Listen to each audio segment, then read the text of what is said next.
বা এই সংবাদ মাধ্যমের যারা রিপোর্টাররা আজকে তারাও নিরাপদ নয়।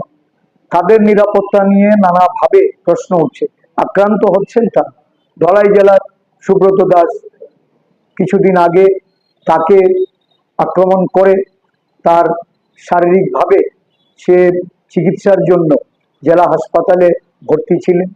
আমরা পরবর্তী সময়ে দেখেছি আরক্ষা প্রশাসনের গণ্ডির ভেতর থানার মধ্যে একজন ধর্ষণকারী তার খবর সংগ্রহ করতে গিয়ে সেখানেও সাংবাদিকরা আক্রান্ত হয়েছে।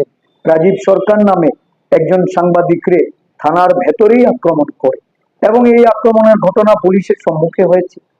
পুলিশ নির্বিকার এবং এই ঘটনা নিয়ে জার্নালিস্ট অ্যাসোসিয়েশন অফ ত্রিপুরা তারা প্রতিবাদ করেছে, সাংবাদিকের পাশে দাঁড়িয়েছে।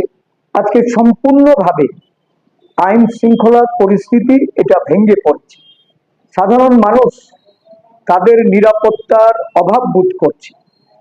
শাহজাহান ইসলাম আমাদের দলীয় কর্মী, তার বাড়িতে আক্রমণ সংগঠিত করে তার বাবা, তার মা, তার শিশু, তার বাড়ির ছোট যে শিশু সদস্য তাদেরকেও আক্রমণের মুখে পড়তে হয়েছে।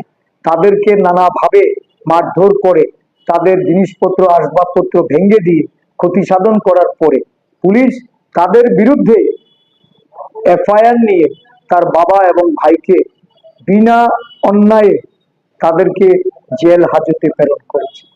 এটা আজকে এখানে বিচার ব্যবস্থা, আরক্ষা প্রশাসন থেকে শুরু করে প্রশাসন সম্পূর্ণরূপে আজকে একটা একদলীয় নির্দেশের মাধ্যমে পরিচালিত হচ্ছে।